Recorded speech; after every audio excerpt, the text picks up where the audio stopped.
আসসালামু আলাইকুম রহমতুল্লাহি ওয়া বারাকাতুহু। আমাদের অনেকে চীনা হাঁসের বাচ্চা ব্রুডিং করতে পারে না, শিশু বাচ্চা থাকতে মারা যায়। তাই আজকে শিখাবো কীভাবে চীনা হাঁসের বাচ্চা ব্রুডিং করতে হয়।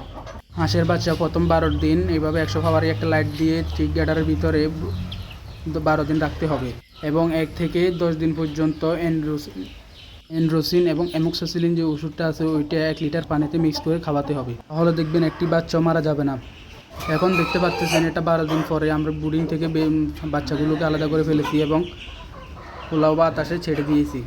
আর হাঁসের বাচ্চার সবচেয়ে বড় প্রবলেম হচ্ছে ঠান্ডা। ঠান্ডা যদি হাঁসের লাগে এটা বোঝাও যায় না, দেখাও যায় না, কিন্তু ধীরে ধীরে বাচ্চাগুলো দুর্বল হয়ে মারা যায়।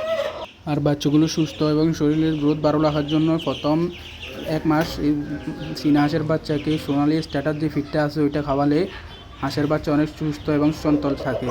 এবং তার সাথে সাথে ভাইটাল অ্যামাইনো যে ওষুধটা আছে ওইটা দিলে হাঁসের গা গরম থাকে এবং ঠান্ডা থেকে মুক্ত থাকতে পারে। আমি এখানে 10 পিস বাচ্চা নিয়েছিলাম চীনা হাঁসের 180 টাকা জোড়া করে 10 পিস বাচ্চা নিয়েছিলাম। আলহামদুলিল্লাহ 10 পিস বাচ্চাই সুস্থ সবল এবং চঞ্চল আছে। আপনারা যদি বাচ্চার একটা জিনিস লক্ষ্য করতে পারেন তাহলে সব বাচ্চা আপনাদের টিকবে, একটা বাচ্চা মারা যাবে না। শুধু হাঁসের বাচ্চাকে ঠান্ডা যদি না লাগাতে পারেন তাহলেই বাচ্চা টিকবে, এটা গ্যারান্টি। এখন দেখতে পাচ্ছেন এটা হচ্ছে বাচ্চার 25 দিন বয়সের 100% সুস্থ। এটা হচ্ছে 1.5 মাস বয়সের বাচ্চা। এগুলো এবার বাহিরে খোলা বাতাসে ছেড়ে দিলাম এবং খাদ্যের মধ্যে কয়েকদিন পর ভাইটাল অ্যামাইনো যে এবং জিঙ্ক এটা খাওয়ালে বাচ্চার পালকও দ্রুত উঠবে এবং বাচ্চাটাও সুস্থ সবলভাবে বেড়ে উঠবে। এটা দেখতে পাচ্ছেন 2.5 মাস পরের বাচ্চার গ্রোথ এবং কোয়ালিটি যেটা দেখতে পাচ্ছেন এবং খানার টানটা দেখতে পাচ্ছেন। এই হচ্ছে অ্যামোক্সিসিলিন ওষুধ। অ্যামোক্সিসিলিন ওষুধ এটা প্রতি 1 লিটার পানিতে 1 গ্রাম করে হাঁসকে 1 থেকে 10 দিন খাওয়াতে হবে। এই এন্ড্রোসিন ওষুধটা এটা একটু ব্যয়বহুল ওষুধ। এটা 1 গ্রাম 1 ml প্রতি 1 লিটার পানিতে মিশিয়ে হাঁসকে খাওয়াতে হবে। এইটা হচ্ছে ভাইটাল অ্যামাইনো, এটাও 1 ml 1 লিটার পানিতে মিক্স করে হাঁসকে খাওয়ালে হাঁসের গ্রোথটা ভালো আসবে এবং হাঁসের গাটা গরম থাকবে।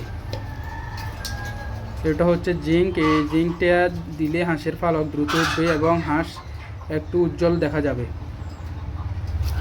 এই 4টা ওষুধ আপনার কাছে থাকলে আপনি হাঁস পালনে সফল হবেন। এবং যদি হাঁসের বাইসেস ঠান্ডাও লেগে যায় তাহলে মাইক্রোনিমিড একটা ওষুধ আছে, মাইক্রোনিমিড। এটা 1 গ্রাম 1 লিটার পানিতে মিক্স করে খাওয়াই দিলেও ভালো হয়। এবং না হয় ওইটা যদি না পান রেসপিরন যে ওষুধ লিকুইড ওষুধটা আছে ওইটা 1 ml 1 লিটার পানিতে মিক্স করে খাওয়ালে হাঁস দেখবেন সুস্থ হয়ে গেছে এবং দেখবেন আপনার হাঁস একটু মারা যাবে না।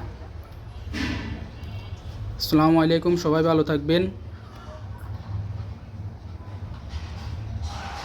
আর হাঁসের 3 মাস পরে সবচাইতে বড় একটা সমস্যা ডাক ফ্ল্যাগ। এই ডাক ফ্ল্যাগের ভ্যাকসিনটা যদি না করেন তাহলে আপনাকে অবশ্যই সতর্ক থাকতে হবে। ডাক ফ্ল্যাগের জন্য আপনারা সবসময় হাঁসকে শক্তিশালী এবং পুষ্টিকর খাবার দিতে হবে।